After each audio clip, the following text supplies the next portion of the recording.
today. I hope you guys are all well. It's an amazing honour to be joined on the couch this morning by an absolute legend of West African music. I think, you know, a lot of people in this room know a little bit about African music. I'm sure everyone knows about the legacy of Fela, Kuti and of course Afrobeat. And I guess since the explosion of the internet in the last 15 years, a lot of these incredible, almost lost musical styles that came out and were very prevalent in Africa in the 50s and 60s and especially the 70s have been able to find a whole new life. And, you know, in the last decade, we've seen like the whole Ethio jazz movement, people like Mulatu Asteki, Mahmoud Ahmed, and all of this music find an audience all around the world, and these guys performing again. You know, you've got styles like Kwasa Kwasa from the Congo. Of course, the whole Congotronics thing's been massive, and I'm sure a few of you in this room know a little bit about a style of music that's all over West Africa called Highlife. It started off in Sierra Leone and Liberia in around the 30s, and it really found an incredible home and evolved to an all-new style, which was then heard all over the world in a country called Ghana, which was once called the Gold Coast. And it's my absolute pleasure to welcome to the Red Bull Academy 2011 one of the most notable voices in Highlife, Gyedu-Blay Ambolley.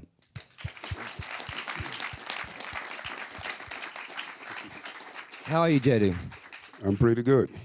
It's good to have you here. Look, you know, what we always do to start off these things is play a bit of your music. So we're going to play something very, very soon. But I think what's a good idea, I'm sure a lot of people in this room know a little bit about Africa. They might know a little bit about certain African countries. Some of you guys may have even traveled through Africa. But just to give people an idea, I mean, you know, Ghana is such a unique country, one of the most peaceful countries in Africa. It's one of the only African countries that's never known war. And it's you know, economically it's had an incredible history. I mean, tell us about Ghana and what sets Ghana apart from other West African neighbors. Thank you, Nick. First and foremost, I bring you all greetings from Ghana, and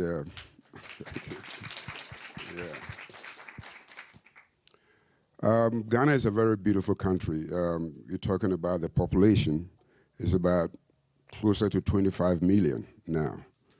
And Ghana became dominant because of our first president, Osajifo Dr. Kwame Nkrumah, because he was the one that put Ghana on the map. Osajifo Dr. Kwame Nkrumah had a chance of studying in Europe, as well as he traveled to America to study. So when he came back to Ghana, he brought with him the Pan-Africanism, because back in the States, there was already a revolution going on with the Malcolm X and W. Du Bois and all of them. All of them were speaking about the emancipation of the African people.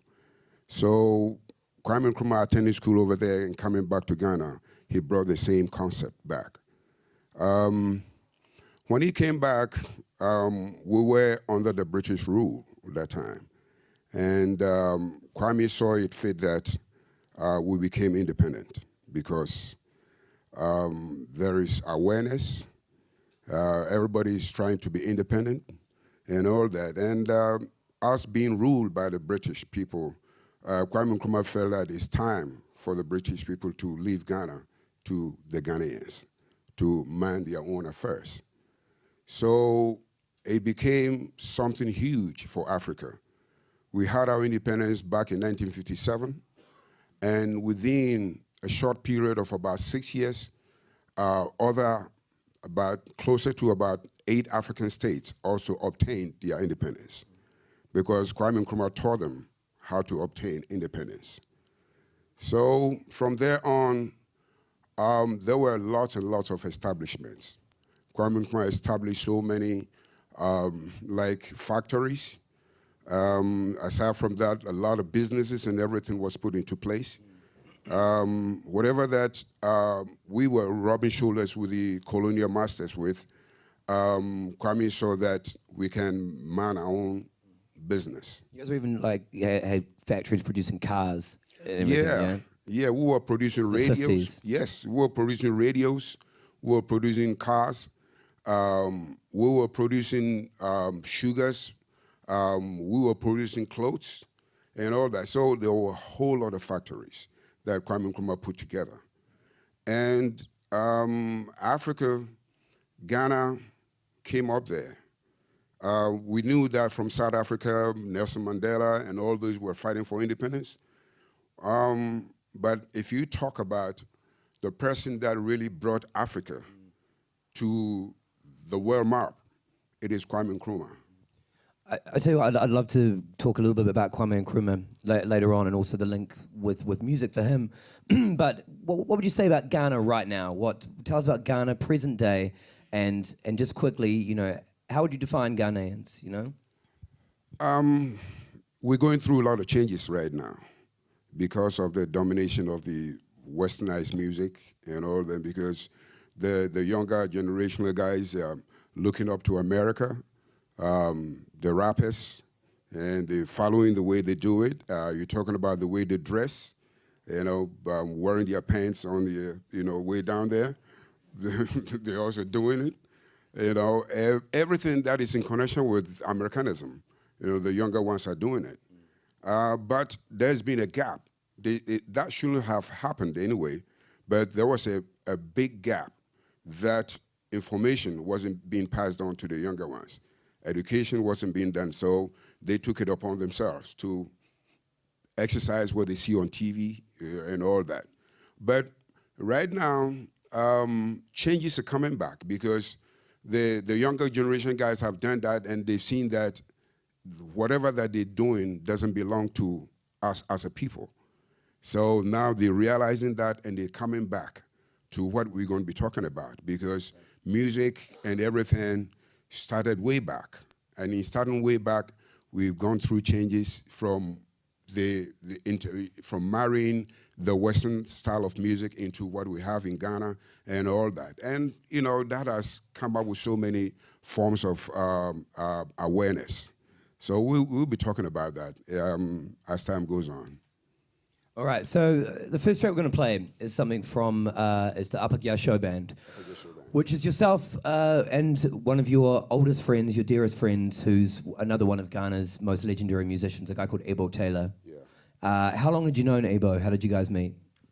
I've known Ebo Taylor when I was about 12 years growing up, because they had a band in other part of Ghana called Kumasi. And Kumasi, they formed a band with the name the Stargazers Dance Band. And if you look, if you listen to their forms of instrumentations and all that, things that they were doing back in the 60s were so much fascinating that I became an idol. And they became my idol because I was listening to most of the music that they were playing. And if you look at because they were using trumpet, saxophone, trombone, bass, guitar, drums, and all that.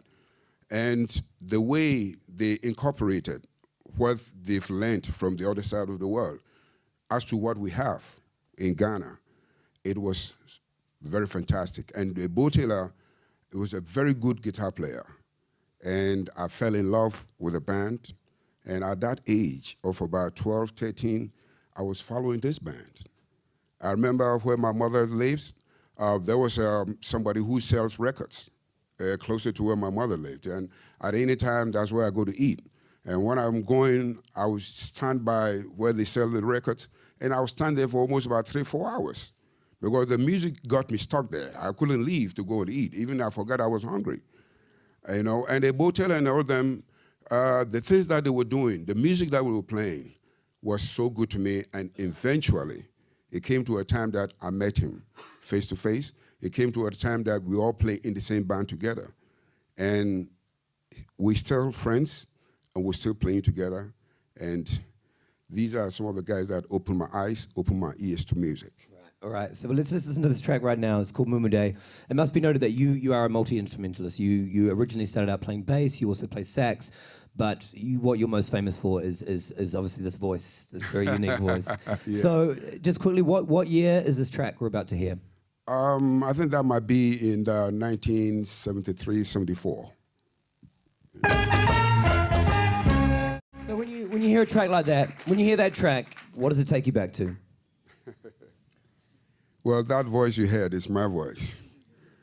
And, taking me back when I was about 24, 25, growing up and experimenting. The only thing is, during that time, there was the influence of American music. A lot of bands were playing James Brown's music with some Pickheads and, some other great American musicians. And we found it quietly good that instead of playing what they bring to us, we have to experiment with our own forms of music. And this is one of the experiments. And I'm very happy with that, though. And I'm still happy because at any time that we did performances and everything, everybody that comes there loved what we were doing, and they still love it. So it means that whatever that we did, we're right on a good foot. Yeah. So at the time, the local Highlife music was being performed alongside music by James Brown, music by Wilson Pickett, music by Tina Turner. And obviously these American musics were, hugely popular within Ghana. But when the local records came on, how would people react? First and foremost, people were too much involved, with the westernized music, back home that they were fascinated by that. They want to hear what James Brown, ow, baby, I feel good. Hey, baby. They were doing all that. But when we came in, whatever that we were doing was local, but it had a little bit of influence also from the western part. But we were making that our own instead of copying thoroughly what was coming from the Western world. So it was something that was beginning, it was challenging though, but people started getting involved because whatever that we were doing was dance music. At any time that we perform this style of music, people just get involved because in Ghana, especially in Africa and around the world, we have two basic forms of music, rhythms. One is pa pa pa pa pa pa pa pa pa pa pa, and the other one is pa pa pa taka taka pa pa pa taka taka. These two forms of music, every dance music that you hear coming from around the world, if it's only a dance music, has these two things in it, because these are the basics of dance music. So all these things that we're doing, experimenting with this and all that, we had that influence also from the basic, because in Ghana, if you play music of that nature, a kid of about 4, 5, 6 easily gets involved. When you hear the rhythm drives him, and he just, he doesn't understand the music or the words and everything, but the influence of the music drives him. And that was something that helped us to do more experiments. Because at any time that we do it, anywhere that we pump, people get involved. And when they get involved, they even applaud for us, doing that.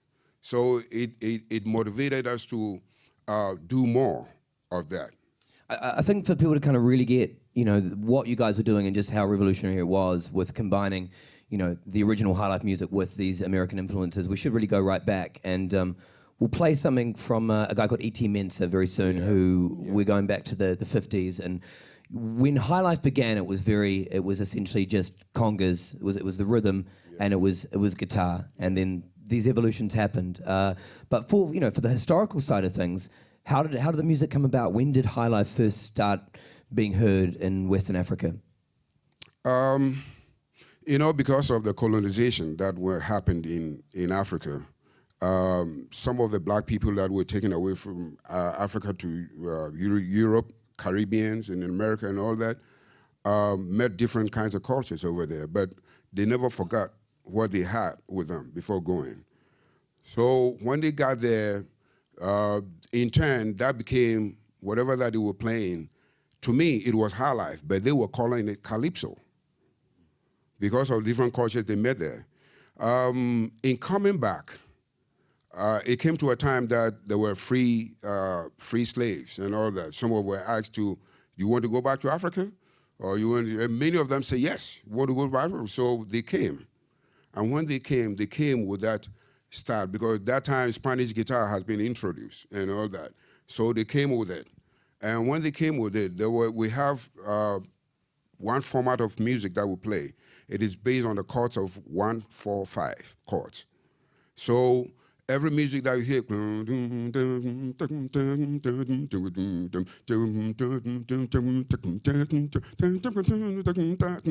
it's all based singing around 1, 4, 5.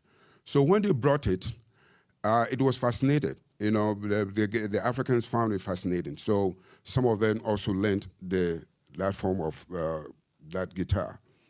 And in the course of that, they married what our brothers brought from the Caribbeans and everything to the local music. Because the local music was first based on the congas. But the congas is the first instrument that was made. We were playing dance music and every time without even guitars and everything, because the moment the conga is set, it's something that gets everybody involved. So when the Spanish guitar and everything was added, it became another dimension of it. So it happened, and bands were people started forming bands. But initially they formed guitar bands, because this is where the palm wine style of music came in. Palm wine is a drink back home in Ghana. But this is a place that where they sell palm wine is where people meet. Because at the end of the day's work, people go, want to have fun, drink, and things like that. I always heard the stories that there was always, the person selling the wine was always a very beautiful young woman. So all the musicians would congregate, play the music to try and get palm wine and chat up the woman. Because even the first song that was made is called Ya Amponsa.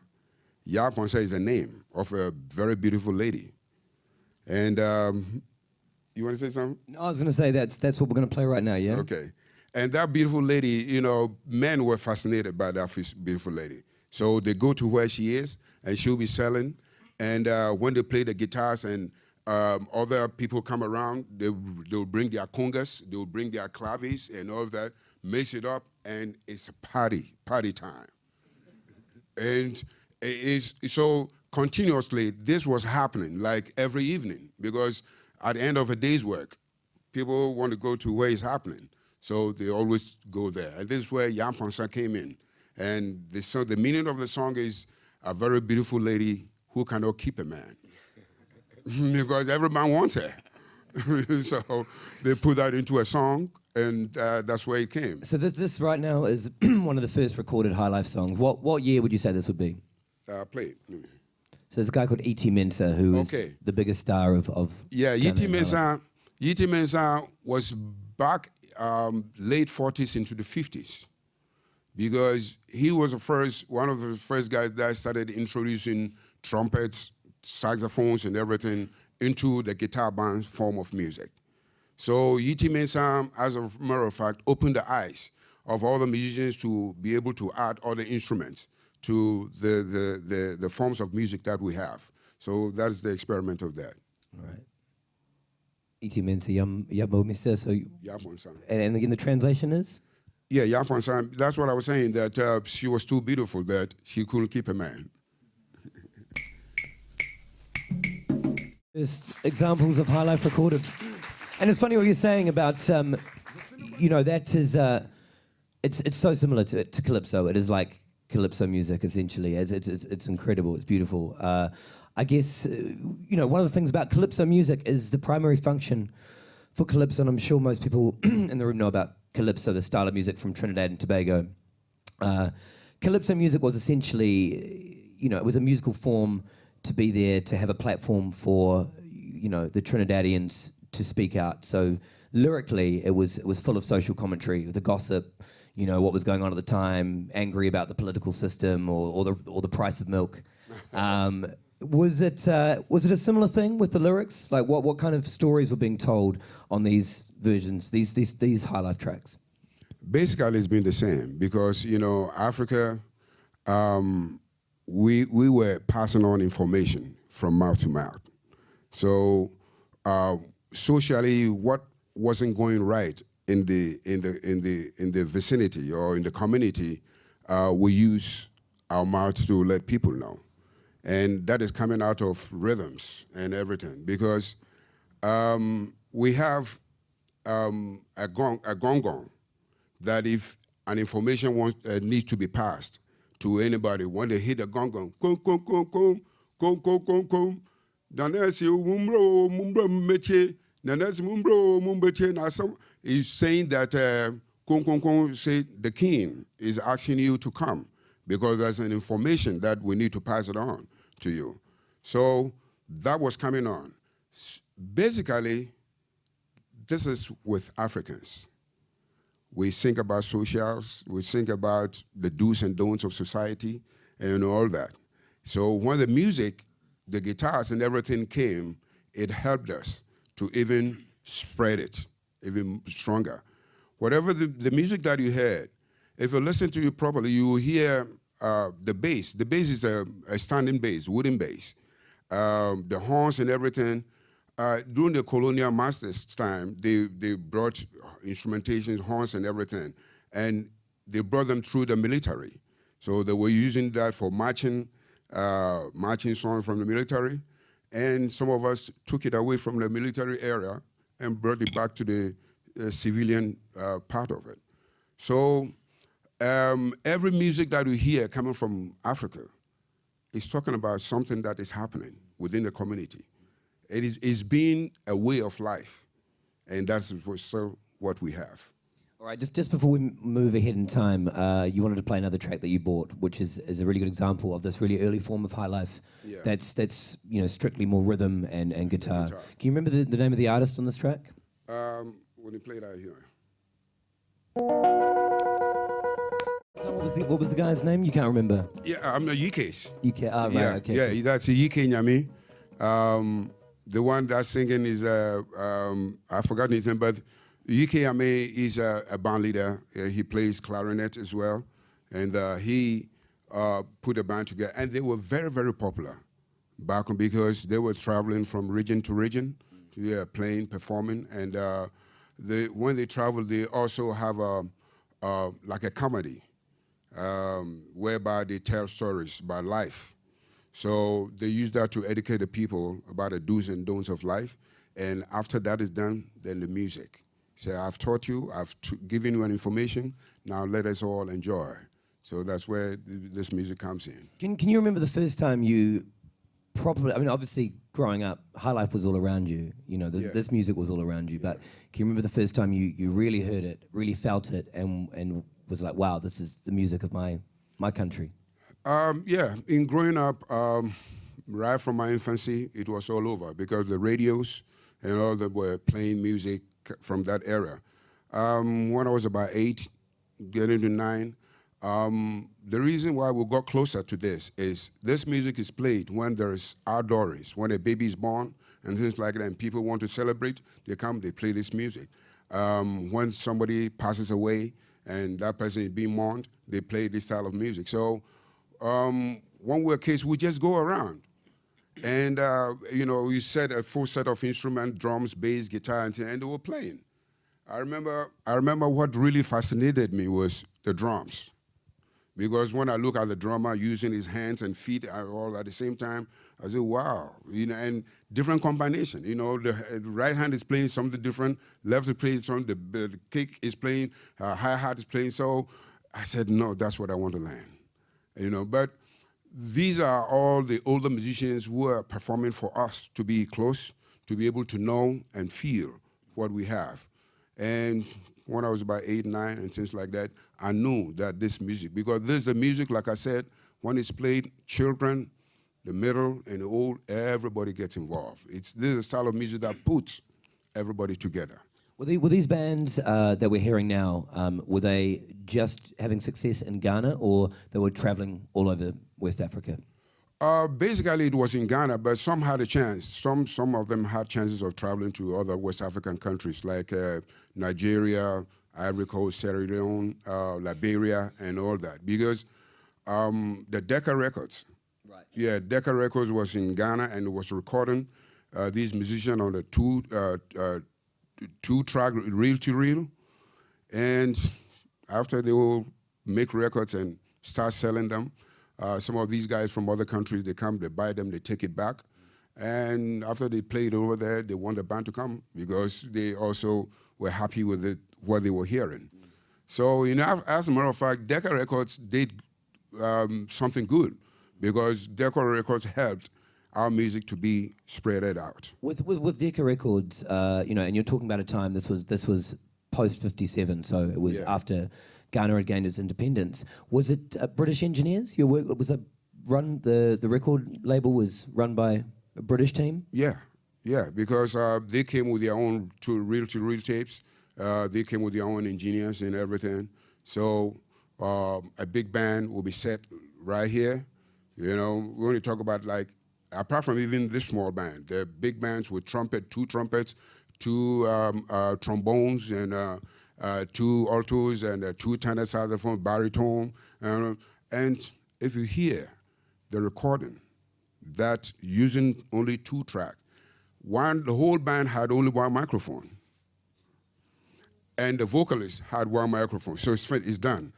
So if you're recording and there's a mistake, you all have to stop and start all over again. It's not like a modern time that if you make a mistake, you can just, it's on that track, okay, it's okay. We're gonna, the musician will replay that track. No, that one, if there's a mistake, the whole band will stop and play back again. And they did a wonderful job because if you listen to the records that they did, they're wonderful. Yeah. No, I got to ask the question as well. The name Highlife. Yeah. There's quite an interesting story behind it. Well, there's a few different stories, but there's the one story that keeps coming up, which was quite an interesting story. Gyedu, tell us about this word Highlife. How did this music become known as Highlife? It's back in the colonial era. There were other Africans who were educated as well. So the colonial masters were in bow ties, tailcoats, all that. So that's how they dress when they come into a ceremonial lesson. So the educated blacks also were put on their bow ties and, just like them. And they will go to a dance floor. But the only thing that happened was, because then that time there were other forms of music like quick step, slow foxtrots, and boleros, and all that. But all these forms of music have a structural form of dance. Because when they're playing foxtrot, you don't know how to dance foxtrot, you just sit. When they're playing what we call quick step, and you don't know how to do it, you just sit.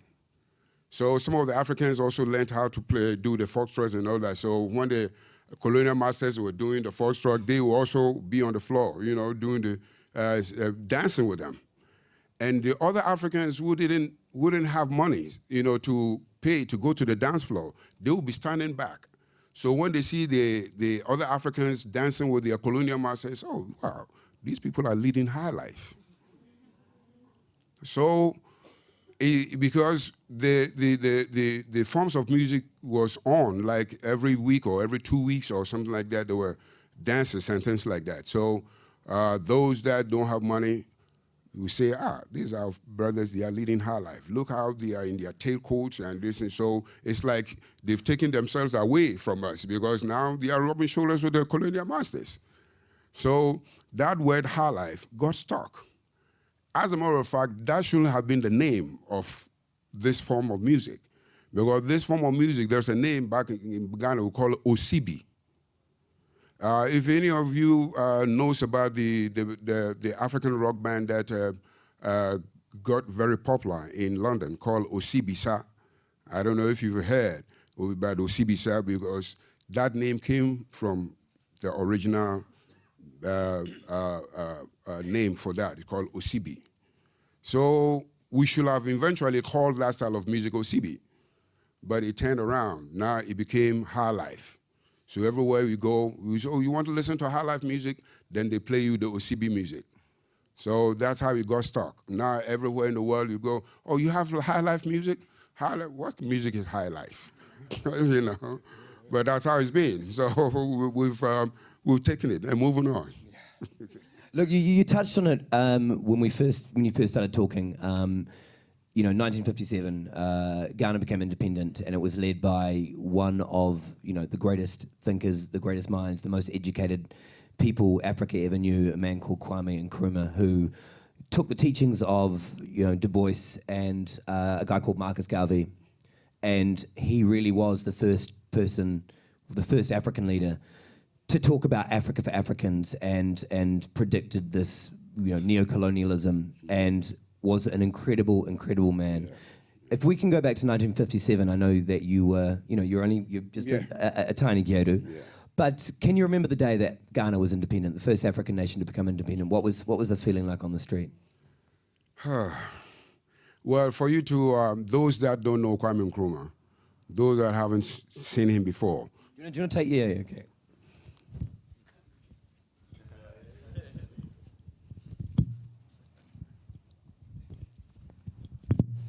That's him. Yeah. And, that morning, when we heard that Ghana has, at long last, attained independence, jubilation was everywhere. In the city, in the suburbs, and everywhere, because the radios and everything was pumping it out. Ghana, we now have freedom. Ghana, land of freedom. So all of us were singing and jubilating. I mean, I was cool that time, but they gave us Ghanaian flag and everything. So all of us were waiting.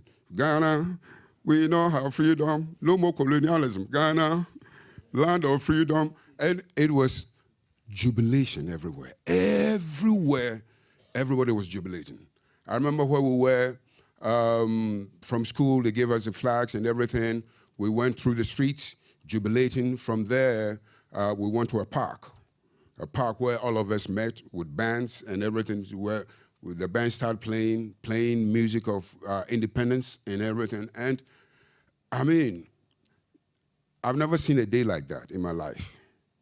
Never. Because what I was seeing, what I was hearing, and everywhere, everything was in connection with the happiness of being independent. And it's been wonderful. That man, Osagyefo Dr. Kwame Nkrumah, he opened the eyes of even other African states to be independent. Because when we became independent in 1975, within a short span period of about 6-7 years, almost about 8 to 9, 10 African other states, countries, obtained their independence. Because Kwame Nkrumah invited them, the leaders, and taught them how to obtain independence. So Kwame Nkrumah did that. And that opened the door for Africa to be for Africans, and for Europe to be for Europeans, for America to be for Americans. But aside from that, there is one thing that gets us connected. It's music. Because irrespective of whatever that took place, the music was always bringing us together. Talking about the Highlife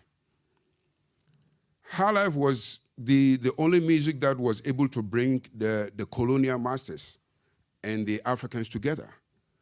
Because when Highlife is played, because nobody teaches you how to dance it. Highlife is something that you just look at it and you just get involved. So the colonial masters, they got involved in Highlife and they don't know where the one is, So they go to Highlife and they're throwing their legs and they're listening. They don't know, all over, but they were happy because they saw everybody, when you see a Ghana, we dancing to the beat. But the colonial masters, Ghana, have freedom, because they can't find where the one is, So Highlife, it's a music of unification. Highlife is music that puts everybody together. Thank you.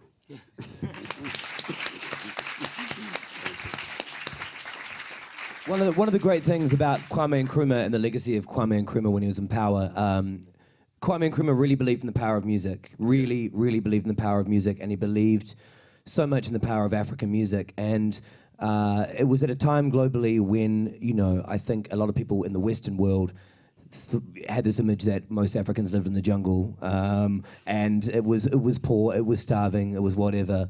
And Kwame Nkrumah figured that one of the best ways to show the world what Africa was about was through music. So he would tour bands with him everywhere he went. Everywhere he'd travel, he'd tour bands. And he would, and please tell us about this, if you were a musician and you wanted to study, he would send you abroad and the government would pay for it so you could become a musician, correct? Yep. I mean, those up-and-coming musicians, Kwame Nkrumah sent them away to England on scholarships to go and learn the rudiments of music and all that. And when they came back, they brought with them what they've learned. And Kwame Nkrumah also established different bands because most of these institutions had their own bands and things like that. If you are good, anywhere that Kwame Nkrumah is traveling to, he will ask you to accompany him. So Kwame Nkrumah was traveling, anywhere that he's going, he was traveling with traditional musicians and contemporary musicians and all that. And he would tell them, when you go, play and let them feel the African personality. And it was a huge thing because Kwame Nkrumah is the only president out of Africa that put time into music, that traveled with musicians. And he saw that we have a culture that is very, very, very strong, that we don't need to let that pass away. So Kwame Nkrumah was doing that. If you come to the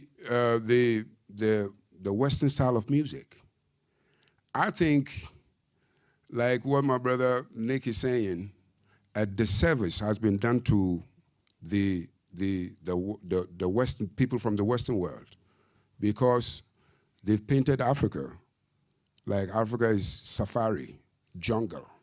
That means we don't, no streets, no cars, we don't have all that. So mentally, people think that Africa, even when I went to America, some of the black people who had their own roots in Africa, when you talk about Africa, no Africa, no Africa, yeah, because they've been told that Africa is a place of jungle. But that's the disservice, because Africa is the cradle of mankind. Africa, all the music that would play in the world came from Africa. In Africa, any rhythm that you want, it's in Africa. Because Africa has different kinds of ethnic groups, and every group has its own form of music and form of rhythm. But what the Western world, I'm talking about the disservice that the Western world have done to musicians coming from the Western world, is that because they've painted Africa as a jungle, the rhythmic side of the music has been neglected.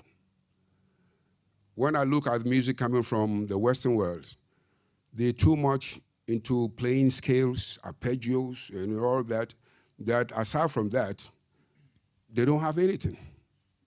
But your scales and the arpeggios that you are playing have to be based on a rhythm.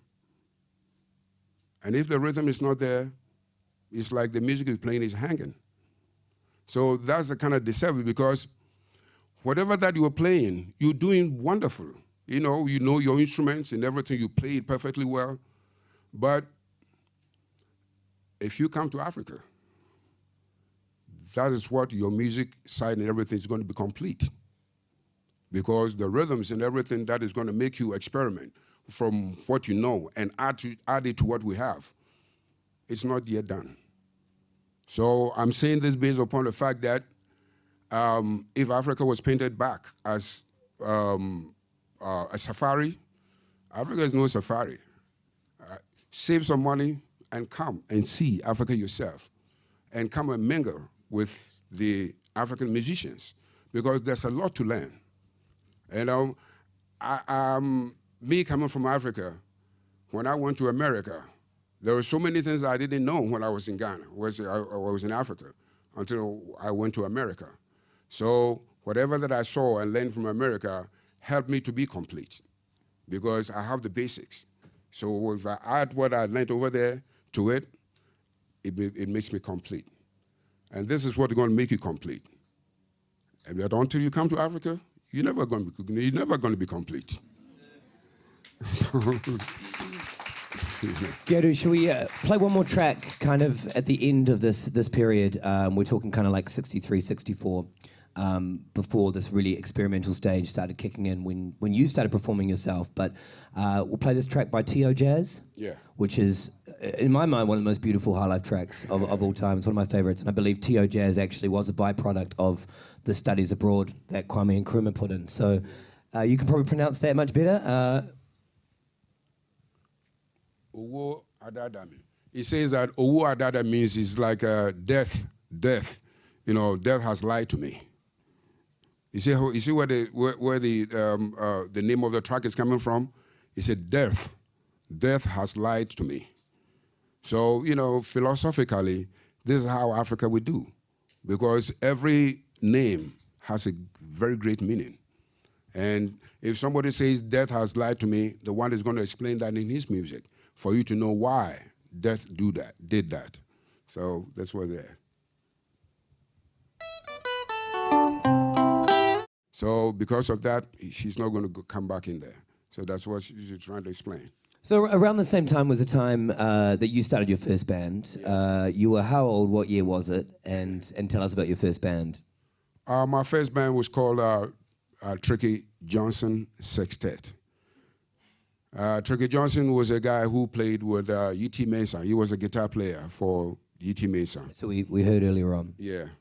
And after he moved away from E.T. Mason, he came back home and established his own band called, because his name was Tricky Johnson, he called it Tricky Johnson Sextet. And that was my first band that I ever played. I'm talking about 1964. So this guy, he wanted a vocalist.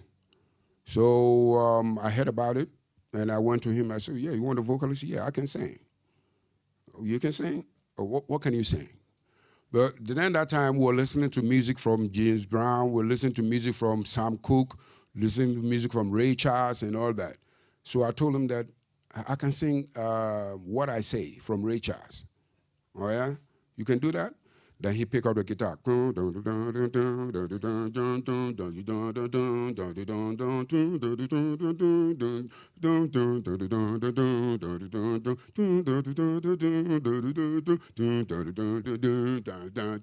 Hey, mama, you treat me wrong. Come and let me get it all night long. You know? So I did that. Oh, he said, come back the next day. So I was employed straight right from there. And that was my beginning of performing with a band. During that time, there were other bands, but to strictly perform with a band as a vocalist, that was my first band that I did perform with. And, you know, because the era was changing, you know, we were also changing with the era.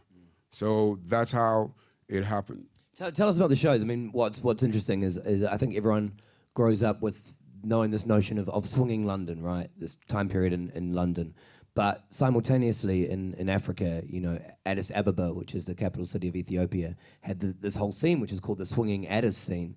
And the same thing in Accra, like swinging Accra, the middle of the 60s. It was flamboyant, it was crazy. Paint us a picture of swinging Accra. Swinging Accra, because when you came to Accra at that time, Accra was a city of Ghana. And in the city alone, we had over 20 different kinds of clubs. I think if more than 20. And every club had a band. So it means that everywhere that you went, there's music. There was music everywhere. So Accra was booming with happiness because at the end of the day's work, people would know where to go. Even in the time of working, we had some things that we call it the afternoon jump. Those that are at work, that they go off work from 12 o'clock to go and have their break and come back to work. When they're 12 o'clock, they run straight to where the music is. for just that 1 hour, they don't want to miss it. So they will run straight where the music is and, enjoy themselves, drink something and all that. They go back to work after an hour. After 4:35, they come back. Because music was something that was helping the people to take their minds off the problems of work, the problems of homes and all that. So when they come, their mind was mainly opened to every music. And everywhere that you go, sometimes if you go to a club, you see maybe about 2 or 3 different bands performing in one club.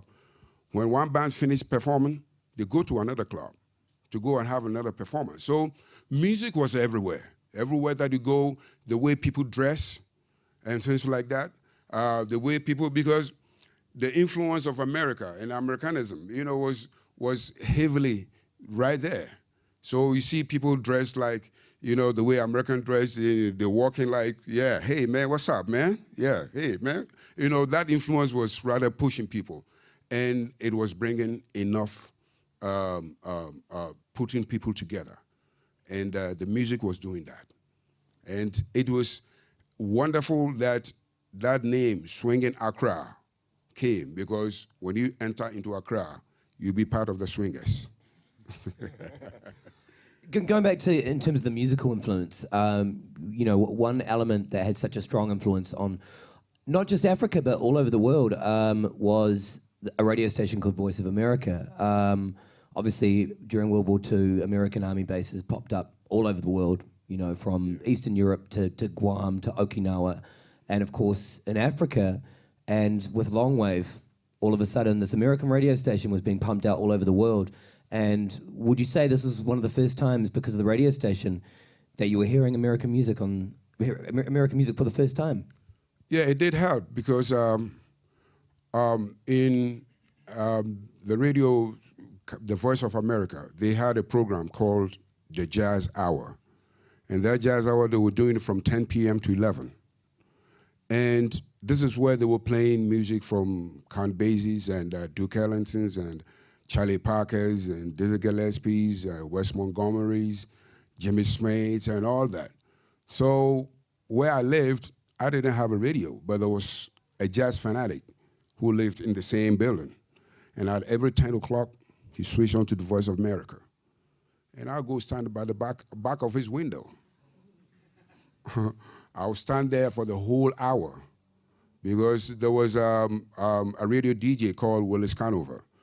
And he will play, explain, play another one, explain, and all that. And that was feeding me with information, because at that time, at that age, I didn't know too much about music, but because I was musically inclined, I was able to differentiate. Because if you take music coming from the Western world, we have music in 12 bars, we have music in 16, 24, 32s, and all that. And I was able to differentiate these forms of music. And it helped me, because I wasn't the only one listening. There were other Africans also listening, because we didn't have money for radios. We didn't have money to buy records and things like that. So this is where we get our music from. And it helped me a lot, because there were forms of instrumentations. They used to have a signature tune, it's called a String of Pearls. I don't know if anybody knows. That's, because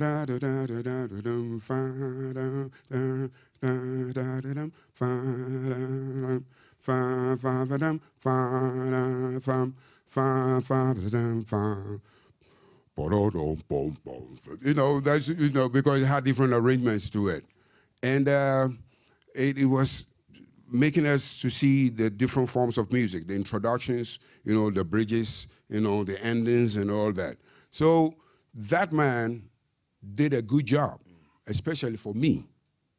And very luckily for me, I was in Washington, at the Voice of America for an interview, and here was that man.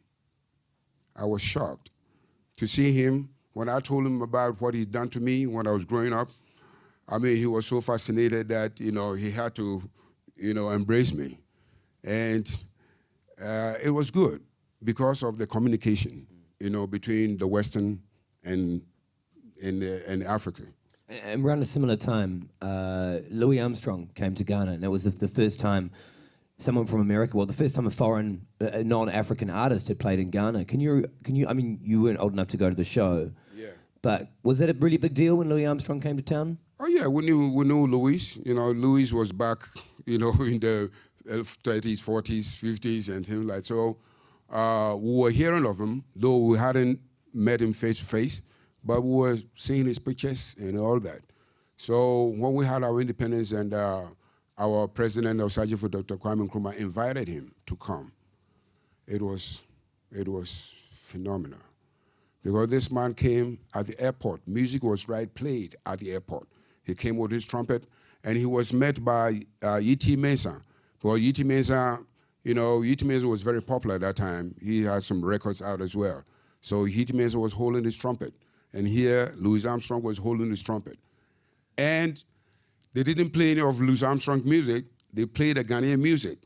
And Louis Armstrong was standing there listening, and E.T. Mensah played his solo. Listen, when he finished, Louis Armstrong picked his horn and came in. And it was everybody, it was so fantastic. Because he really fitted in there, and he was pumping. But, so it brought something. Somebody that we see on pictures, and we heard of him, and right now he was face to face with us. And right from the airport, libation, everything was poured culturally, and E.T. Mensah at that time had a club. So after they went to the president's palace and everything like that, they ended up at E.T. Mensah's club. That was when Louis Armstrong started enjoying what is called his own roots music. I mean, he fitted in there. I mean, there was nothing that was taken away from it, because when the music was played, he knew that he belonged to that, So picking his trumpet and playing, wow, man. And other musicians as well, all of them trooped in there because they want to have a feel of what Louis brought from America. And it was fantastic. And that was the job that was done by our Sergeant for Dr. Kwame Nkrumah. And it opened the eyes for other bands also to start experimenting. So moving into this experimental phase and speaking of, American artists, African-American artists that had such a major influence, one man who had such a major influence and whose music was just going down incredible in Ghana was a guy called James Brown. Tell us about the influence of James Brown. James Brown changed the face of music in Ghana, because before James Brown, we had strictly Highlife bands, playing pam pam pam pam, pam pam pam pam, that. But when James Brown came in with ow, get it, hey, wow, everybody was crazy, with that style of music. So other bands started springing up. Now, most of the bands that sprung up from that time even forget about the Highlife music, because the influence that was coming from the Western side. And with James Brown, with Wilson Pickett and all of them, but the most heavy influence was James Brown, because the music of James Brown is connected to a tribe in Ghana called Fafra people. That kind of tribe, when they hear James Brown music, they don't understand even the words that James Brown is singing, but the rhythm. And if you hear their own music apart from James Brown, similarly the same. Because back in Ghana, they have a local made like a guitar, and when they pick it,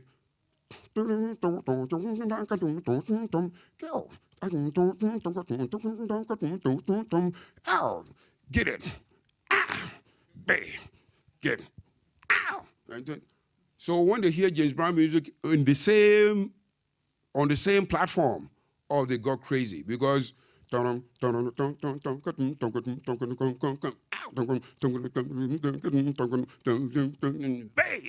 give it up. Give it, turn it loose.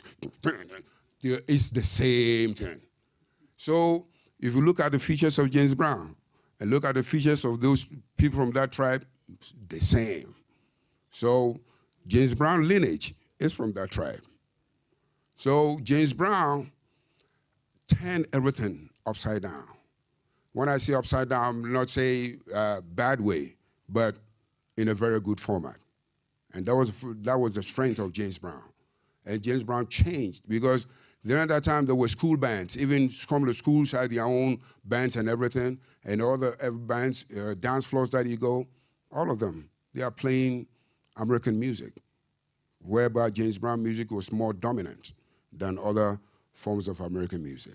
So that's the influence that James Brown had on us. Should we listen to a track now which kind of represents this change? You wanted to play something from the Uhuru Dance Band? Yeah. Okay, so this is the Uhuru Band. This track we're about to play, you were in the Uhuru Band. How many years were you in the Uhuru Band for? I was in there for almost about 3 years. Mm-hmm. And by the way, what does Uhuru mean? Uhuru means freedom. And that word, Uhuru, is coming from Kenya. It's part of their language. When they say Uhuru, because in the time of independence, Jomo Kenyatta's and things like that, they would say Uhuru, Uhuru. So when that band was formed, they were trying to find a name for it. So since Ghana, we are independent, then I said, oh, that word is good for it because it's freedom. So bring it. All right, we'll listen to this now. So what year would this be? This will be around 64, 65.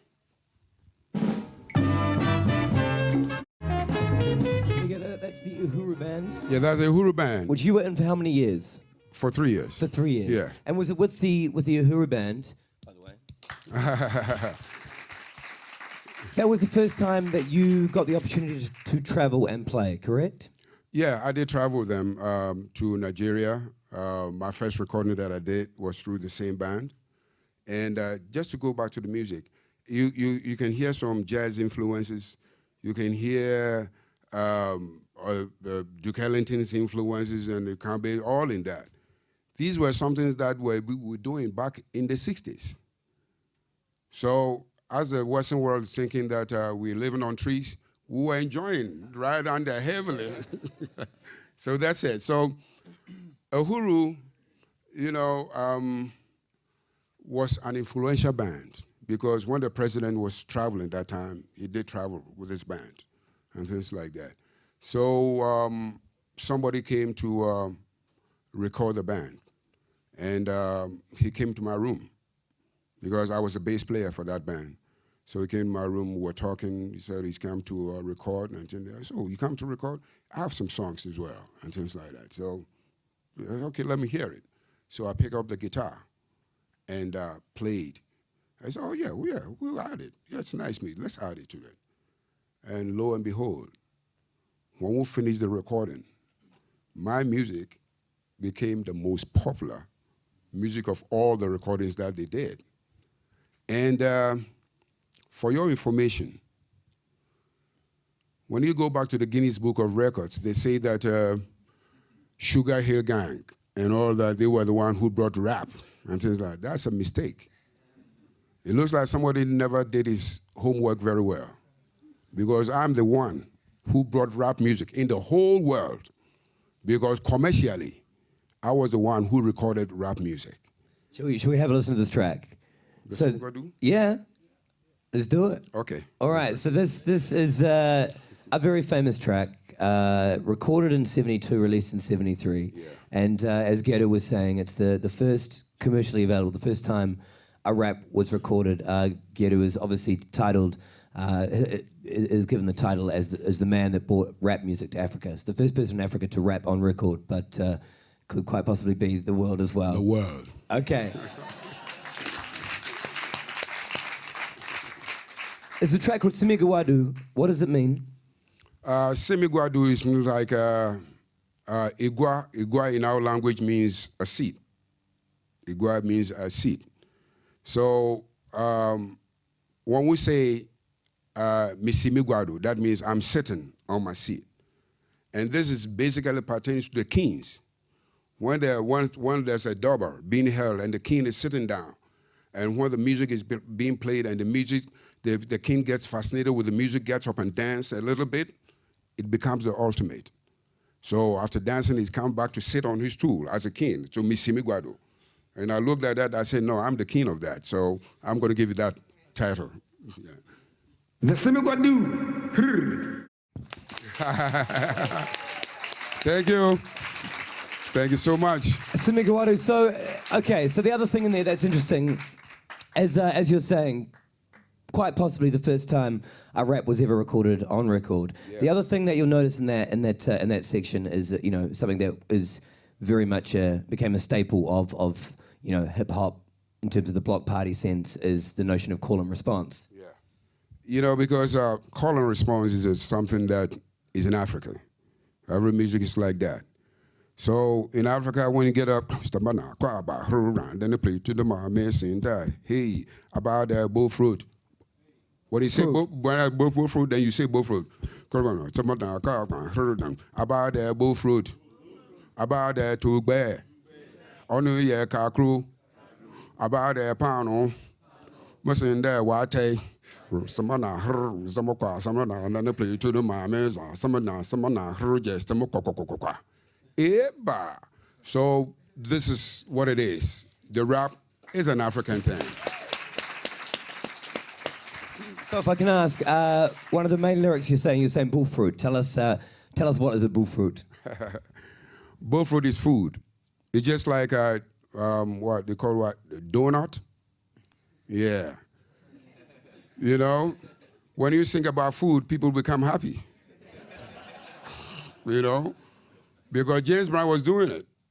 Mashed potato, popcorn, bang, bang, bang, get it, So I said, okay, man, about the bullfruit, about the tugbe, about the kakro, people were just fascinated. I mean, even today, when people say, I got so many names, I have my original name given by my parents, but music has brought me different names. The younger school children, until they see me, about a bullfruit, about a her, about a quadges.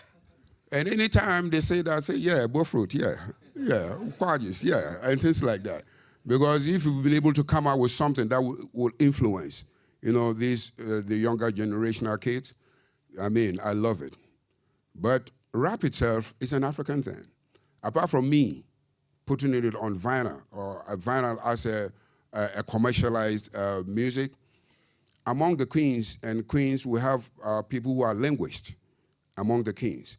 They are the ones who sing praises or speak praises to the king when the king is coming. And it's totally rap. It's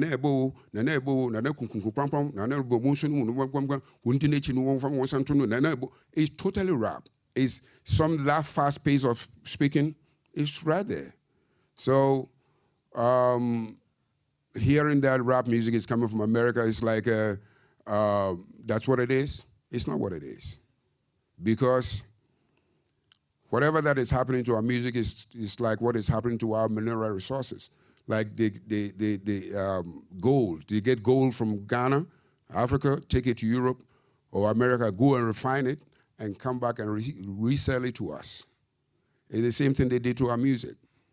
They took our music over there because over there they have good studios and all that, so they remanufactured it and brought it back to also like hip-hop. So the younger generation who don't know about the past, they think that it's something new. That has no. It belongs to Ghana. We have it. It's in the blood. So the rap and everything, well, very soon I'll tell the rappers to come to Africa. If they want to really, really rap. And when they come, yeah, we're toe to toe. I remember somewhere in Los Angeles, there was a party, and Will Smith, the actor, he started as a rapper. So he came there, and the one that was organizing the party is a friend to me. So I went, and here was Will Smith, and music was being played, and Willie came to stand there, rap, yeah. After he rapped, then I pick up the microphone, man. I said, yeah, as I listen to the African thing, man. Yeah. And it was the combination, and everything was really good. I mean, it made him to see that the nitty-gritties of it, is in Africa. So we've been, kind of trying to, we're trying to bring them back so that traditionally and commercially we can put them all together and boom. One thing I've got to say before we move on from Simigawadu is, you say it in your lyrics yourself. It's not just a song, it's a dance. Yeah. And you invented your own dance for it, and everywhere you'd perform, the girls and the guys would go quite crazy when you performed the Simigawadu dance. Yeah. If I play this track, can you give us a little taste of the Simigawadu dance? Yeah, I can give you, because my dance is a form of a comedy. About the boosters. And thank you so much for that, Gyedu. Another thing that that's quite interesting, which was happening simultaneously, was of course Fela Kuti and the Afrobeat thing. And you mentioned before that the Simigawadu track that was born out of you being in Nigeria, talking to a producer and going, "Hey, look, I've got solo songs." Touring, one thing that must be noted about Fela is Fela actually spent a bit of time before he became really famous, living in Ghana, right, in the mid-60s. Yeah. Fela started big way back. He wasn't a musician anyway, but, well, I cannot say he wasn't a musician, because at that time, before he became big, he was an organist. Because his father, he's a priest, so he was playing the organ and things like that in the church. So he had the knowledge about the musical chords and everything. Then the father sent him to England to go and learn to become a doctor. And I think he swayed, he viewed the whole thing and said, no, I don't think that is for me. So he chose music and went to Trinity College of Music and all that. And there too, he met Ebo Taylor. Because Ebo Taylor, Kwame Nkrumah also sent him to England to go and learn on scholarship. So when Fela came back, because he had the knowledge about the keyboard before he went, it opened his eyes, because he learned how to play the trumpet in England and came back. When he came back, he formed his own band. He had full of ideas, how he wants to turn around the African music. So he was in Nigeria, and the music that he started playing had a whole lot of jazz influence in it, and people couldn't cope with it, because it's like something different, something new. People like the old format of Highlife, because that one, it's an easygoing thing. But if you bring instrumentations like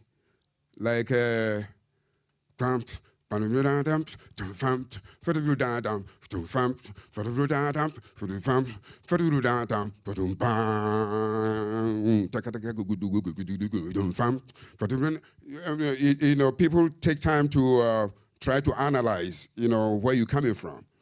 So that didn't sit well with Fela. And Fela looked at it and said, no, I have to go to Ghana. Because you're talking about a high life and everything. It was the Ghanaians who opened the eyes of the Nigerians about high life music. Because over there, Uhuru Band and all that, when they were playing, performing, they are in suit and everything. They have sheet music right in front of them, saxophone players reading, playing, bass players reading, playing, everybody's reading. And it shocked the Nigerians, because if you are standing outside of where the performance is going on, you will never thought that it's Africans who are playing. They thought that maybe some Europeans have come, to Africa to come in. So those that had a chance to go in and saw the Ghanaians performing, they said, what? They all went to the stage looking at the sheets and everything, unbelievable. So that opened the eyes of Nigerians for them to say that if you want to learn music, high life, go to Ghana. So Fela came to Ghana. Then at that time, I think he had a band called Kula Lobitos. Fela Ramsey and Kula Lobitos. So he came to Ghana, and there was a club called Ringway Hotel where bands meet. Different kinds of bands who are experimenting. And I mean, good bands. And Fela would also come with his band and the interaction, because Fela did jazz and everything in England. So when he came and Ghana, he also came to meet his contemporaries and all that. So it was really happening. So Fela went back to Nigeria. And around 1968, 69, he took his band to Los Angeles. They were in Los Angeles trying to hustle because Fela saw that, man, we have to let the Western world hear what we have. And so he went, and yeah, they were playing. But immigration matters and everything came in, of which Fela thought that if they don't go back home, it looks like the immigration was going to send the whole band back home. So they went into a studio and recorded. And when they went back home, the record was released. Wonderful music. You hear Tony Allen, the drummer, whatever that, he was really playing. You hear Fela, he had some other musicians as well who are, you see that this is a different new era, because that was when Fela called that music Afrobeat.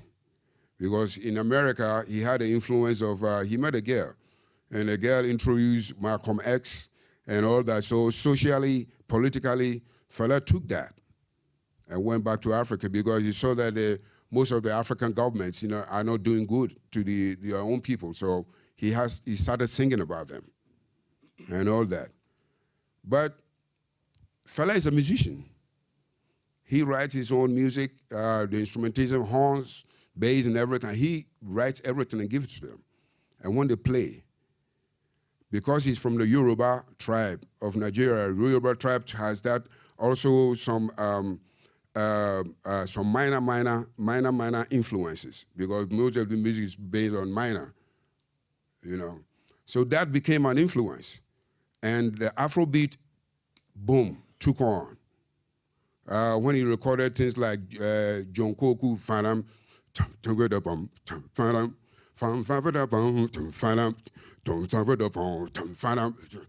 because he's a musician, he knew how to combine the instruments and everything, and it was good. But he always, the bass line, the drum line, the guitar line, they are always steady. They don't play anything. If he tells a guitar player to play, that's where you're going to be. So most of the musicians, sometimes they feel boring, repeating the same thing and his music is sometimes about 18 minutes, 20 minutes. And say every time, they feel boring. But if you listen to the rhythm and everything that is combining, it's influential. Because he knows how to combine, he knows how to arrange the music, where the horns have to come in, where they have to stop, where the guitars and everything. So it's the same form of rhythm, but you see that there's a spirit. There's a spirit that is, inviting you. It's something that when you hear, you can't get away with. And it caught on. Afrobeat, the younger, the middle, the older, everybody, Afrobeat. And it started spreading, coming to Ghana and all that. And the Ghanaians also, the younger bands that started springing up, they also started experimenting in the Afrobeat forms of music. So to me, Fela is a very great influence. Out of the whole of the musicians coming from Africa. Because to me, his music is down to earth, his music is local, but you can feel some other influences in it. And it's very, very strong. So Fela, to me, I'm a musician as well, but whatever that he's done, I call him a musician. So that's the power of Fela. Did you ever get the chance to perform at his club? Yeah, we went to Nigeria. I went to, the entire time, Ebo Taylor was my band leader. And we went and, because Ebo Taylor and Fela went to the same school, so they knew each other. So we went and we performed in the same club, the Shrine that Fela had. And it was wonderful. Looking at what Fela was doing, looking at what Ebo Taylor is doing, you see that different minds, trying to portray different forms of music. It was fantastic. And Fela, people hear Fela, now playing saxophone and things like that. But Fela is a very good trumpet player. That was the instrument that he majored with. Very good trumpet player. But he had a problem in Ghana, and the problem stopped him from playing trumpet. So he had to. What was the problem? There's a funny story here. Yeah, you know, Fela came to Ghana with his band, and there's a hotel called Hotel the President. Basically, that's where they stay when they come. But flamboyantly, you know, Fela's musicians, you know, everyone say, hey, man, they don't care, man. They'll be smoking here and there, you know, weed and all the kind of thing. They, you know, all that. So a trouble erupted between his musicians and some of the people who work in the hotel. And Fela one day, hey, man, kill him, yeah. Instead of him maybe asking, oh, my brother, what's going on? Or something like that. Hey, man, come on, man. Hey, come. You know, he's speaking in his language and things like that. And a cook who works in the hotel, he's a cook. He didn't know that this is Fela. Out of the problem, he gave Fela blow right onto the mouth, where his embouchure and everything is. And that was disrupted. That was the end of Fela. That night, Fela was performing at a place called Apagya Theater in Ghana. And he was playing trumpet and crying because he couldn't, you know. And he was, so is that going to be the end of my home playing? And things like that. Then he's a smart guy. So he looked at it as a trumpet. Okay, man, I'll shift to saxophone. So when we went to Nigeria, played with him in this club. From there, we went to play at another part called a school called Nsukka University. We also played side by side with Fela. And that was where he started learning how to play the saxophone. Because there in his room, you can hear, you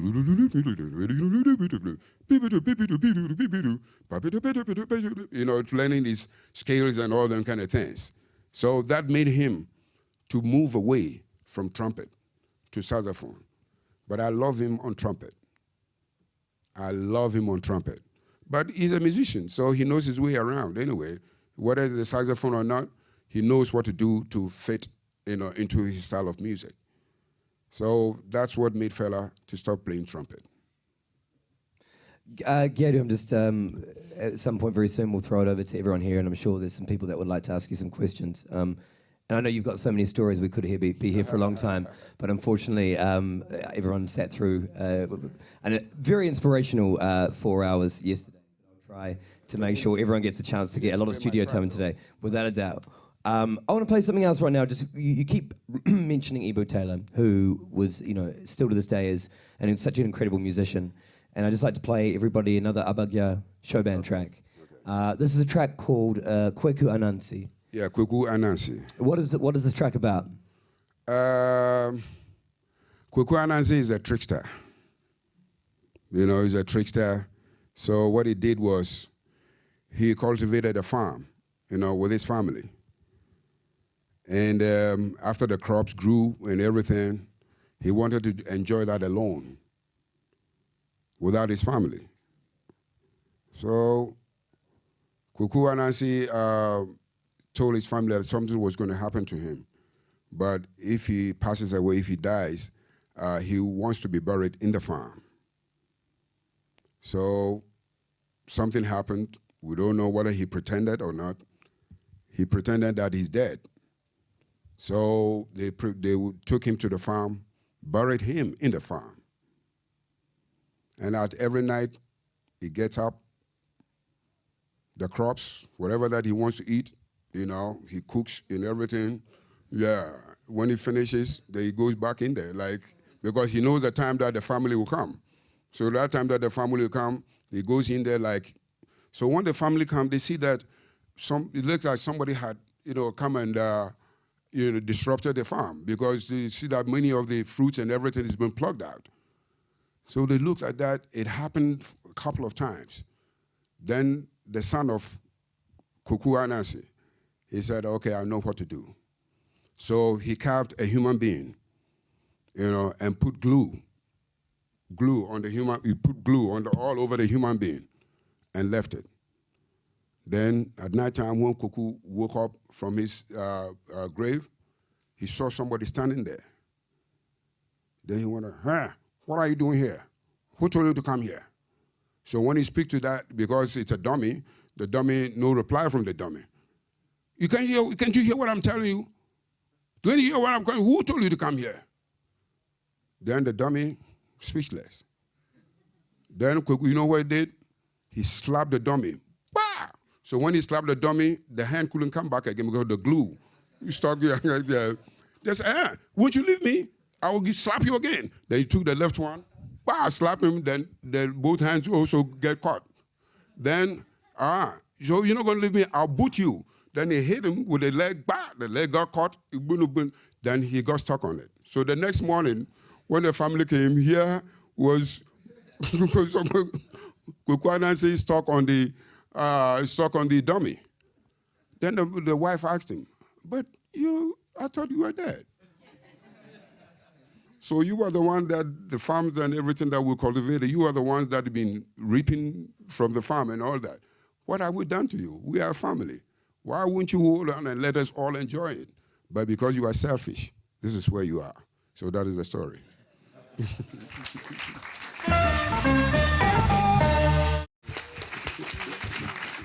One more time, the Apagya show band, which is of course Gyedu-Blay Ambolley and Ebo Taylor.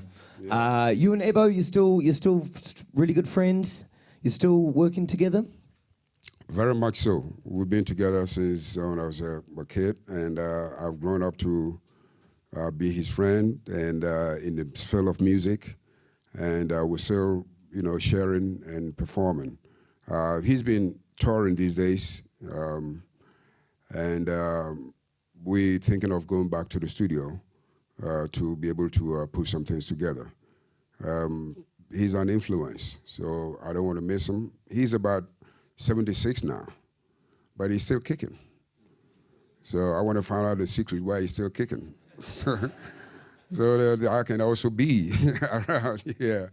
So, we have something to put in common, and eventually we're going to go back to the studio. Great. Look, man, there's so many questions I could ask you, but I'll try and keep it to one more. But before I do that, I'll pass it over to the audience. Has anyone got any questions for Gyedu-Blay Ambolley?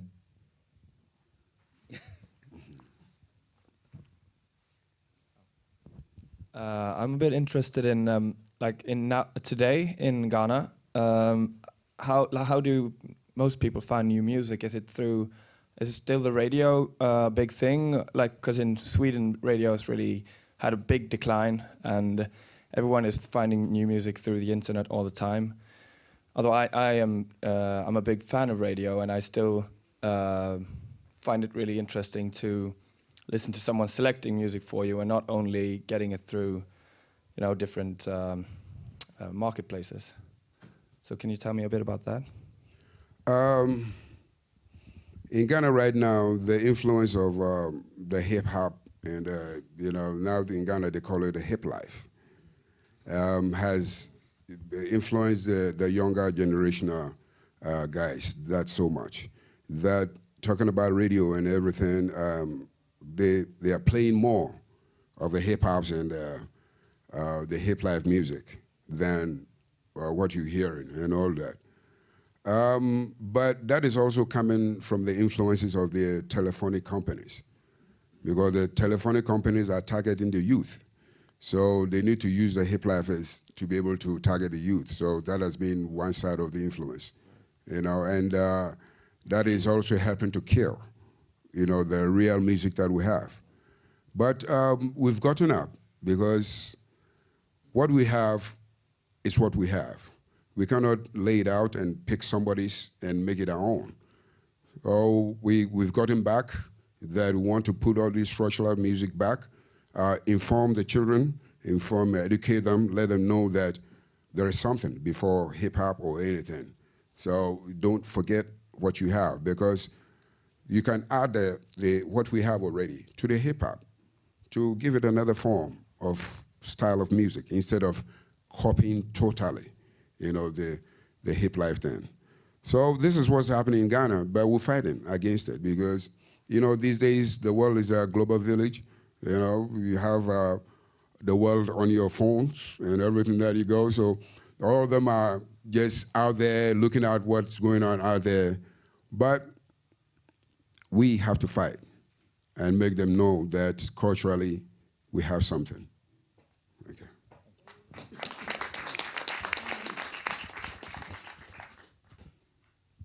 Hi. Right. I know you spoke about like Louis Armstrong and Parker and Gillespie and like the bebop influence and all that stuff. I'm just curious if you share like the same affinity for some of the later jazz, like Eiler and Coltrane and Miles, even like the Electric Miles stuff, like how you guys felt about that. Yeah, we've been following, the trend of jazz, where it's leading to and all that. Miles Davis is one of the greatest musicians. Later on, he had to switch, to rock, what we call it, the rock thing and the electronic thing and all that. He did that because he didn't understand why all the time that he's put into music, to learn music and everything, he's not making so much money that the rock musicians are making. Because if he sees, because most of the jazz musicians are playing in clubs and things like that. These rock musicians are playing big festivals with thousands of people. So he said, no, I got to have part of that. So that made him to switch a little bit. But he had already made his name. So anywhere that he goes, he has some following as well. The whole thing has been changing. Later on, from Duke's Dam, what Miles did with John Coltrane's, and later on with Wayne Shorter's and all that, it's another form of music. Because that group that Miles formed, you're talking about Herbie Hancock and Wayne Shorter, even before there was John Coltrane, and you're talking about George Coleman's, and so that group that he formed became a very strong group that opened the eyes of other jazz musicians, because Miles was using the younger jazz musicians to tell a story, and it worked very well, because starting that with John Coltrane and all them kind of guys and moving to Herbie Hancock and Wayne Shorter's and Ron Carter's and all that, that was another major influence. So we follow the trend of the changes that is coming, but it's only us who know music that are doing that. The younger generation, if you mention Miles, they don't know. All these people that have influenced the music culture, they don't know. But we're trying, because we want to inform. Everything is based on information as well as education. So this is what we're trying to do, so that we'll bring them. Yeah. Yeah, I mean, I definitely hear like the more almost like free kind of horn lines and stuff, but on top of like the steady beat.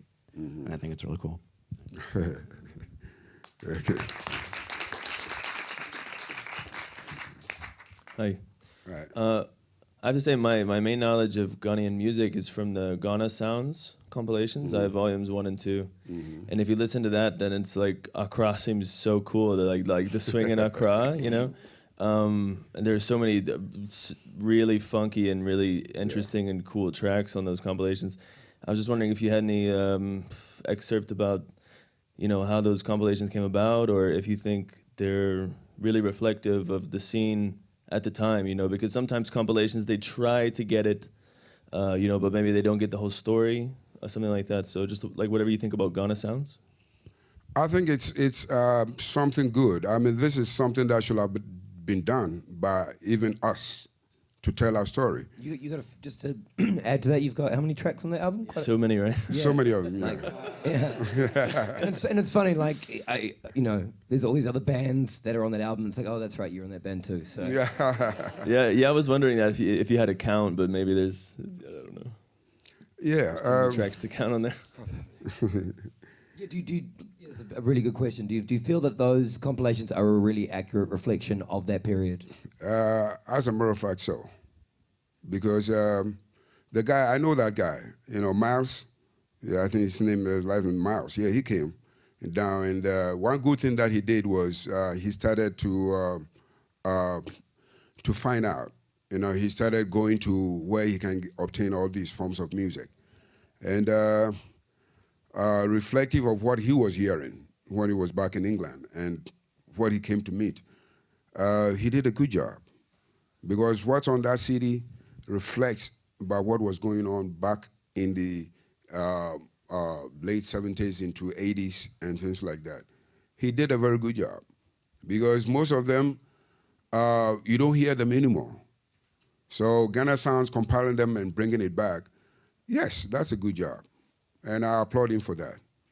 And I'm very happy that out of that, you've been also informed about what was going on there. Those compilations are amazing. Yeah, too much. They were really influential. I mean, they were integral in like my appreciation of African music, or like of that period.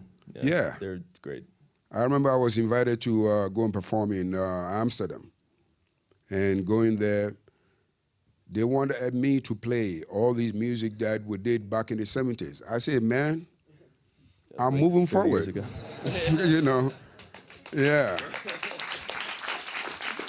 But aside from that, I was also fascinated that these are some of the things that we did in the 70s. But now it's becoming popular in Europe. I said, wow. Yeah. So we played. I have a CD, I have a video of what we did, in Amsterdam, playing all these forms of music. And if you look at the crowd, almost about 50,000 people. And all of them, we played at the Harlem Jazz Festival. And you see all of them, everybody. And I said, wow. It means we did not work in vain.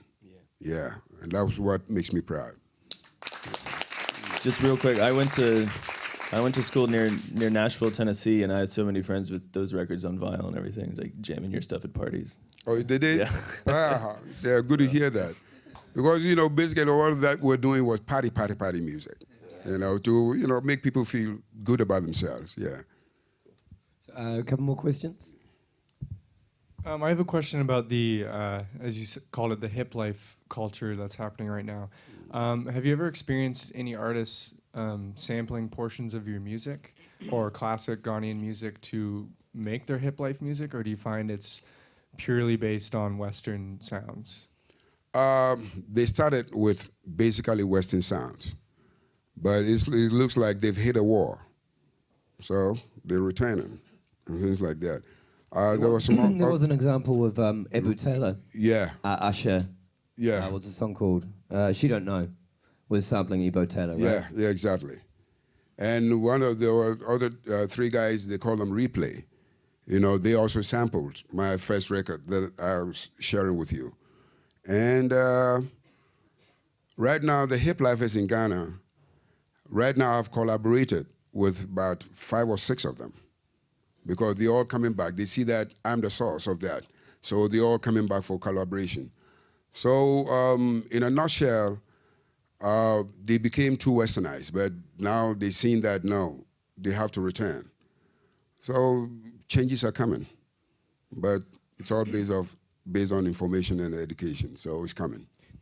Before we go, I mean, we've only got it off YouTube, so it's not going to be the best quality. But as you mentioned, these guys, they sampled your record and then invited you to perform it. Yeah. So this just came out last year, but this is to give people an idea of what Hiplife is. So this is a local. How old is he? This guy Replay? It's about 2 years. Okay. Yeah. Okay. Cool. It's. I guess the point is, it is pretty cool though with this whole notion of the new generation, all these Hiplife producers that really, haven't been looking behind at all, haven't been looking in Ghana at all. They've just been looking to America. Yeah. But for them to now come to you with your biggest song from 1972 and invite you to be along, is it a good feeling performing that alongside this new generation? Yeah, it's a good feeling for them to be able to recognize, looking back, and they said, no, Mr. Ambolley, I think we better rekindle this and bringing it back. It's a good thing, making me to feel that they are not missing the mark. Though they've missed it, but it's like they're coming back to where the mark is. The only thing, the only problem that I have with the Hiplifers and these modern guys is they want to do about 10 songs in a day. Because they don't know music. So they go into the computer, cutting and pasting, and things like that, writing words to it. They finish, they put it down. Hey, do another one. And things like they put, hey, you gotta do another one. I said, man, I always kept like, you can't do music like this.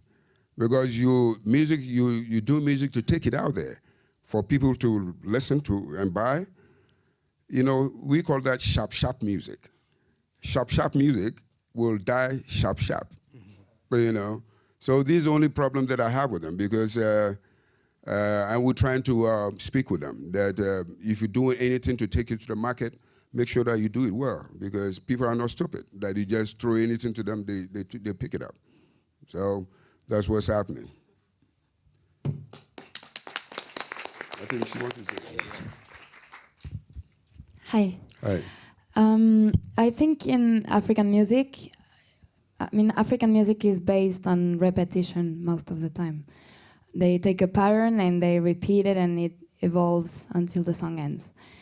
And I'm guessing it has something to do with the rituals and the sacred.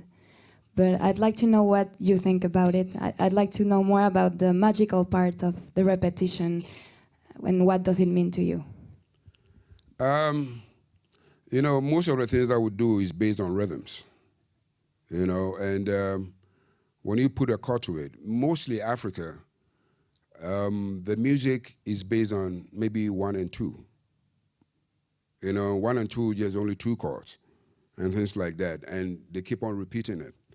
But what is surrounding the 1 and 2 is what matters, because there are some instrumentations around the 1 and 2 that makes you to even forget that it is a repetitious music, because the rhythm,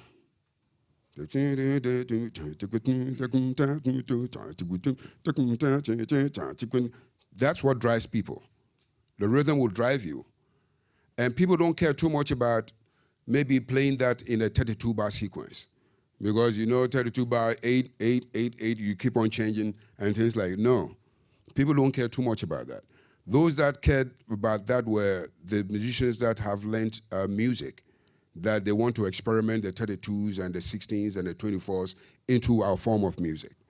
But our form of music, if you listen to Fela like this, you see that most of his songs are based on 2 chords.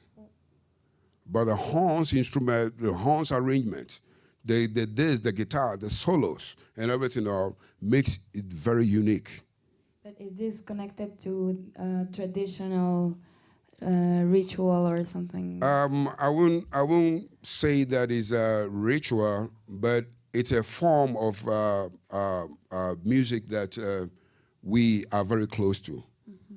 Because the conga was the first instrument that was made in Africa by taking the skin of an animal, you know, form something and put it on it, and that was the magic. So when that thing happened, it brought along other forms of music. So if you say ritually and things like that, I think we'll live it. You know, that style of music and things like that. We in Africa and things like that, we'll live it.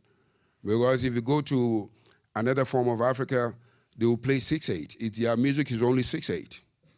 And that's what they know. You go to another part, it's 2/4. You go to another part, it's 4/4. So it's all in different forms. And sometimes we'll mix the 6/8 into the 4/4s and all that to give it different variations and all that. But African music is basically based on rhythms. And we add in instrumentation and everything to it just for coloring and things like that. But hey, ritually or no ritually is the same thing. Thank you. Thank you. Oh, actually, okay, we'll have one more, and then we'll have a little break. There's one guy over there. Yeah, one guy.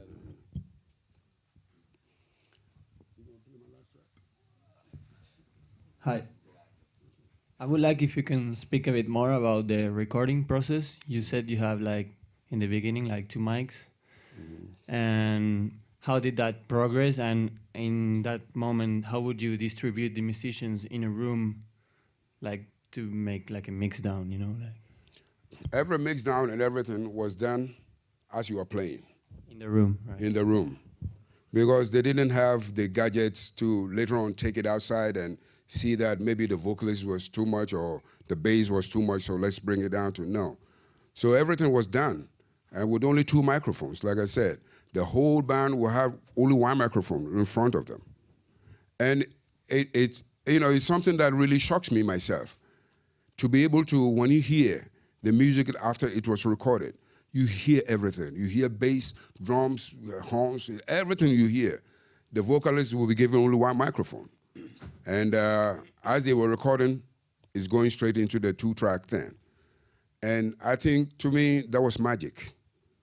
Because right now we have options of 32 tracks or something like that. Every instrument has its own track, and then that time it wasn't like that. But it was magic, and it worked. Because those big band sounds, like, playing with the jazz influence, all recorded on 2 tracks. But as you were listening to it, you hear everything. So, to me, that was magic. Did you have to stop doing it in the moment you got more microphones? Yeah, because when more gadgets were being brought in and all that, it also gave room, for other experimentations and all that. So that allowed other things to be done and put into it. Apart from, because the other one, like I said, you're recording, you make a mistake, the whole band had to stop and start all over again. But with the new gadgets, the whole band can play, and we're going to go back to the person who made a mistake and someone let him put it back in there. So that's how it evolved. Last one, Nick. Thank you. Nick Hook. The song with the rap was the only one with English of all the songs we heard. Was that conscious? I don't know, just interesting. Because, that was my first music I was coming out with, and I wanted people to understand it, not only in Ghana, but outside of Ghana. So that's what I said. I want to tell you, pretty baby, about a kind of new dance. We call it Semigwa. I'm going to show you how to do it. If you don't know how to do it, just listen to me, and I'm going to show you how to do it. Before we come to kwaje, mama na stamakwa kwaje, heba, without the boostan, without the kwajes, about the help deaf, about the both fruit, do not. Thank you. You know what? I think we'll leave it there. But of course, Gyedu is going to be here for the rest of the day. So if you have any more questions for him, and also if anyone wants to get him into the studio, he really wants to get in the studios to work with you guys. I guess the last thing, it's more of it's a slight part statement, part question. But the greatest test of timeless music is the test of time. And 40, even 50 years on from this music that you guys created back in Accra in that time, we're still listening to it, and it still sounds just as incredible as I'm sure it did at the time. So thank you so much for this incredible timeless music. And the last thing I just wanted to say was, you've got a whole room full of musicians and artists, and a whole lot of people that will hopefully go on to make some really timeless music themselves. What's your greatest piece of advice for this room? Because, you are, I'm not going to reveal your age, but you're certainly not young anymore, and you're still making music, you're still doing exactly what you love doing. Well, he said that he's not going to reveal my age, but sometimes too, it's good to reveal it anyway. Okay. As you see me, I'm over 60 years, but, your body is your temple. You need to take good care of your body, and your body will take care of you.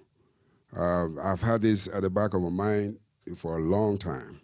So I feel that I need to enjoy the gift that the Most High God has given to me. And if I stay healthy and everything, I will enjoy it. So that's what I'm doing. But musically, all of us are musicians. Even as musicians, we are involved into music. I think experimentations are very, very important. Because wherever that you came from, you have your own form of music that belongs to you. Aside from that, there are other forms of music everywhere, somewhere. So I think we need to be open-minded, and experiment with our music. And let Africa be part of your vision. Because you can travel to Africa, not to go and live there. But if you want to live there, that's your prerogative. But there, you will find different forms of music. You find different kinds of musicians. that you can interact with. This violin, I think there was a violin player. I think he came from France or something like that. He did some nice job with some African musicians. And it was just like what Paul Simon did, going to South Africa, going mix up with the South African musicians, and there was Graceland and things like that. Man, let that be our vision. You know, traveling, it involves in money and all that. If you don't have it, you can save towards that. And it's like, but as a lifetime experience, it would be very good for you to go to Africa. As a lifetime experience. You just go there, go and consume and mingle, mix with them, feel it, and bring whatever that you saw ahead or learned, bring it back, you know, and do your own thing. Because music is a language, and we all know how to speak that language. So that language brings us all together. So let us all be together and move together and play together and sing together. Boom. Thank you. I have... Gyedu-Blay Ambolley, thank you very much.